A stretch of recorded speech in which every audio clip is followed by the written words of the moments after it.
नमस्कार. आज आपण बघणार आहे एक ज्यूसचा प्रकार. अगदी सोपा आहे आणि 5 मिनिटाच्या आत तयार होतो.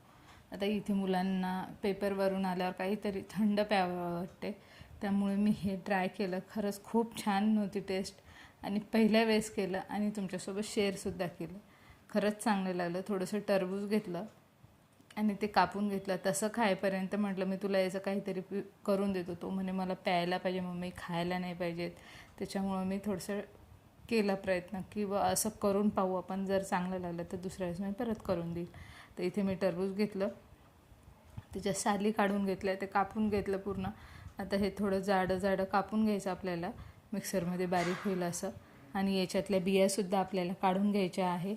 तर अशा प्रकारे पूर्ण कापून घेऊ आणि बिया पण काढून घेऊ. अशा प्रकारे याच्या बिया वेगळ्या करायच्या. ज्या फोडीमध्ये बी असेल ती चाकूने काढू शकता तुम्ही, किंवा चमच्यानेसुद्धा, बारीक छोट्या चमच्यानेसुद्धा निघू शकतात. अशा या पूर्ण फोडी मी बाजूला केल्या आणि बिया वेगळ्या केल्या. आता हे आपल्याला मिक्सरच्या भांड्यात काढून घ्यायचं आहे. तर यामध्ये तुम्ही पुदिना याच्यातच टाकू शकता किंवा वेगळं टाकू शकता, पण मी याच्यात न टाकता वेगळा कुटून घेतलं थोडासा ग्लासमध्येच. आता यामध्ये मी थोडंसं काळं मीठ आणि हवं असल्यास तुम्हाला साखर आवडत असेल तर घ्या. मी साखर नाही टाकली, फक्त थोडंसं काळं मीठ टाकलं. आणि आता इथे पुदिना मी ग्लासमध्येच थोडंसं बेलण्याने ठेचून घेणार आहे. हळू ठेचा, काचेचा ग्लास आहे. आता हे मी थोडंसं क्रश करणार फक्त, कारण की याचं जो सेंट असतो, जो चव असते ती फक्त चांगली उतरावी.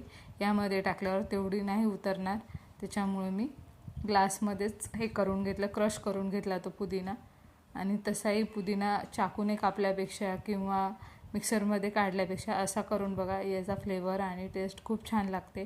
आणि इथं थोडंसं बर्फाचे तुकडे केले आणि ते पण टाकून घेतले. आता आता यामध्ये ज्यूस टाकून घेऊ.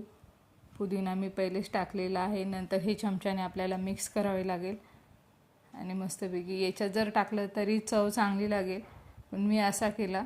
आता तुम्ही पुदिन्याची खरोखर टेस्ट खरंच छान लागते बरं. टरबुजाच्या ज्यूसमध्ये नक्की ट्राय करा आणि थोडंसं निंबू पिळलं आवडत असेल तर. आणि कसा वाटला हा ज्यूस करून पहा आणि मला कमेंटमध्ये सांगा. आणि चॅनलला लाईक, शेअर, सबस्क्राईब केल्याशिवाय जाऊ नका.